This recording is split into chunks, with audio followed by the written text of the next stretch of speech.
5 তারিখের পরে দেখছি তারা সবাই ভালো আছে, দেশের জনগণ কষ্টে আছে। যে সরকার যারা আছেন, উপদেষ্টা যারা আছেন, আমার মনে হয় শুধু তারাই ভালো আছে, আর কেউই ভালো নয় দেশে। বেঁচে তো নাই, ইন্ডাস্ট্রি তো মরেই গেছে। এক সাকিব ভাইয়ের উপরে নির্ভর করে আছে, বছরে 2টা ছবি দিচ্ছে 2 ঈদে। এটা জাস্ট না মরে বেঁচে থাকার মতো ওরকম আর কি। এই চলতেছে, সিনেমার মানুষ যেমন চলে আর কি। অ্যাকচুয়ালি আমাদের সিনেমার অবস্থা তো তেমন ভালো না আগের মতো। আমি সহ আরও যারা আর্টিস্ট আছে তাদের অনেকগুলো ছবি এক একজনের সব হ্যাং হয়ে আছে, শুটিংয়ে যেতে পারছে না, বিভিন্ন জায়গায় মুভ করতে পারছে না। তা সব কিছু মিলে এক এফডিসি কেন্দ্রিক চলচ্চিত্র তো এখন আর হয় না ওইভাবে। আমাদের অবশ্যই চলচ্চিত্রের জন্য, শুটিংয়ের জন্য ঢাকার বাইরে যেতে হয়, আউটডোর যেতে হয়। সো সেই কাজগুলো অফ হয়ে আছে।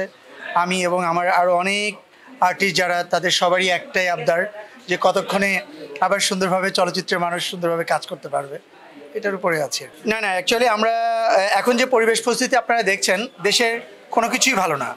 যতক্ষণ না পর্যন্ত একটা সুষ্ঠু এবং সুন্দর নির্বাচন না হবে, একটা সরকার না আসবে, তখন জনগণের কাছে তার দায়বদ্ধতা থাকে না। আপনি জনগণের কাছে তখনই দায়বদ্ধতা থাকে একটা সরকারের, যখন আপনি সরকারকে ভোট দিয়ে পাশ করিয়ে আনবেন।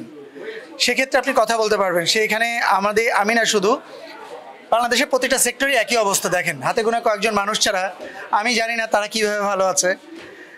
5 তারিখের পরে তারা আগে ভালো ছিল না, 5 তারিখের পরে দেখছি তারা সবাই ভালো আছে, দেশের জনগণ কষ্টে আছে। কিন্তু আসলে আমরা নিজেরাই বুঝতেছি না যে কীভাবে মানুষ ভালো আছে।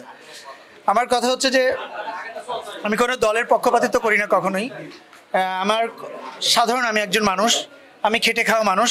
আমি যে প্ল্যাটফর্মে আছি সেই প্ল্যাটফর্মে আমি কেমন আছি, আমার প্ল্যাটফর্মের মানুষরা কেমন আছে, তা যখন দেখছি কেউই ভালো নাই, সেক্ষেত্রে তো আমিও ভালো নেই।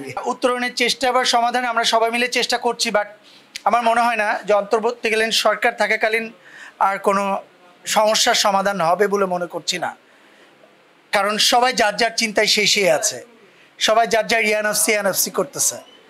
এখন আমাদের যে পরিবেশ পরিস্থিতি হয়ে গেছে, যে সরকার যারা আছেন, উপদেষ্টা যারা আছেন, আমার মনে হয় শুধু তারাই ভালো আছে, আর কেউই ভালো নয় দেশে। সো সেক্ষেত্রে তাদের কাছে আবদার করে কোনো লাভ নাই। তারা তাদের চিন্তা করবে, তাদের চিন্তাই থাকছেন। আমরা এটা নিয়ে অনেকবার কথা বলার ট্রাই করেছি, তাদেরকে জানিয়েছি, বাট তারা কখনোই পদক্ষেপ নিচ্ছেন। আপনি নর্মালি ঢাকা শহরে আপনি বাসা থেকে বের হবেন, এক অটোওয়ালা আপনাকে এসে চড় মারবে, আপনি সেটারই বিচার করতে পারবেন না।